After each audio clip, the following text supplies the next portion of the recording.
again, to have the Pope from the United States of America, that's a great honor. That's a great honor. Eh bien, dans les minutes qui ont suivi l'élection de Léon XIV, le premier pape américain, eh bien, Donald Trump s'est empressé, oui, de le féliciter. Il a exprimé sa hâte à le rencontrer. Pourtant, le nouveau pape ne semble pas être le plus grand partisan de l'administration américaine. On peut se demander quelle relation le souverain pontife et le président vont entretenir. Alors, c'est un des sujets qui retient notre attention et qu'on aborde avec le spécialiste des États-Unis, Julien Toureille. Bonjour, Julien. Bonjour Véronique. Bon, alors, il y en a certains qui le voient de cette façon. Est-ce que vraiment cette élection du pape Léon XIV envoie un message à l'administration Trump? Et si oui, lequel? Alors évidemment, les cardinaux diraient qu'il n'y a pas de considération explicitement politique dans le choix qu'ils font lorsqu'ils ils votent pour un nouveau pape et que c'est le Saint-Esprit qui les guide. Mais on pourrait dire quand même que ce Saint-Esprit-là, il a quand même un sens politique assez aiguisé, assez étonnant, parce que c'est vrai qu'en choisissant déjà un pape de nationalité américaine, c'est quand même un choix historique, un choix audacieux, étonnant. Et vous l'avez dit, sa personnalité et ses opinions politiques, elles sont quand même à rebours de celles incarnées autant par le président Trump et peut-être encore plus par son vice-président J.D. Vance, qui est lui-même catholique converti, qui est dans une tradition très conservatrice, notamment qui lui permet de justifier un traitement assez dur des migrants qui est aux antipodes. Et on l'a vu hier lorsque Léon XIV a pris la parole, de sa vision d'un monde plus ouvert, plus solidaire. Oui. Est-ce qu'il pourrait avoir une influence, ce pape-là, sur l'électorat de M. Trump? Il y a beaucoup de catholiques au sein de ceux et celles dans la base de Donald Trump? Ouais, alors les catholiques aux États-Unis, c'est à peu près 20% des citoyens adultes qui se définissent ainsi. Et le catholicisme aux États-Unis, un peu partout comme ailleurs, il est traversé quand même par des tendances politiques assez diverses, assez clivantes entre progressistes et conservateurs.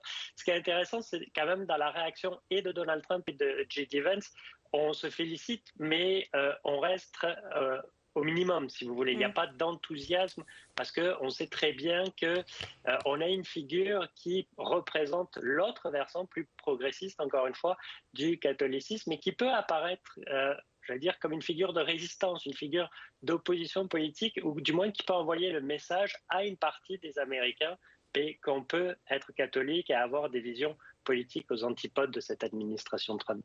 Est-ce qu'il pourrait y avoir des relations? Est-ce que le nouveau pape pourrait intervenir auprès de l'administration américaine? Est-ce que ça pourrait avoir sinon une influence sur l'administration américaine?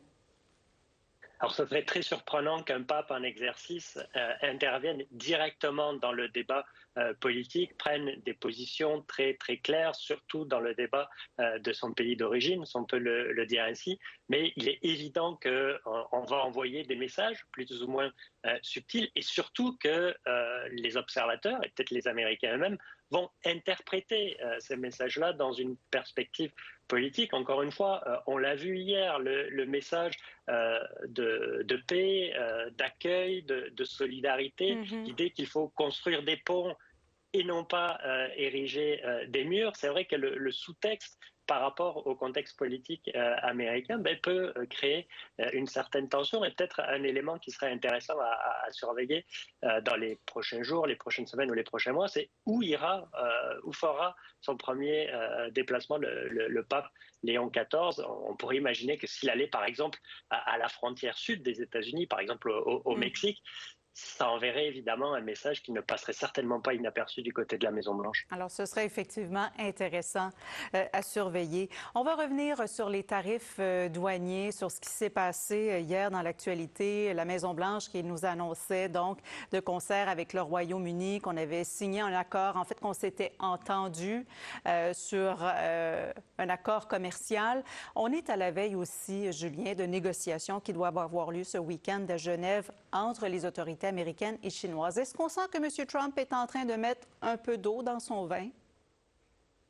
Mais du côté de la Maison-Blanche, on essaye de montrer qu'il y a une dynamique, et une dynamique qui est positive dans le sens où les pays veulent négocier avec les États-Unis de meilleures ententes commerciales. Et c'est peut-être dans cette perspective-là qu'il faut prendre l'enthousiasme affiché hier par la Maison-Blanche quant à l'accord négocié avec le Royaume-Uni, dans la perspective de dire, voilà, on a une dynamique, on a beaucoup de pays qui viennent, et le gros morceau qui s'en vient ce week-end, vous l'avez dit, le début de la négociation avec la Chine, montre que notre position ferme de l'administration Trump sur les questions tarifaires aboutisse à ce que l'on a envie de faire, c'est-à-dire obtenir des concessions de la part des partenaires commerciaux sans nécessairement remettre fondamentalement en cause ou en question du côté de la Maison-Blanche cette approche très réfractaire au commerce international, parce que dans le cas, par exemple, de l'accord avec le Royaume-Uni, on reste avec un tarif de 10% pour la plupart des produits importés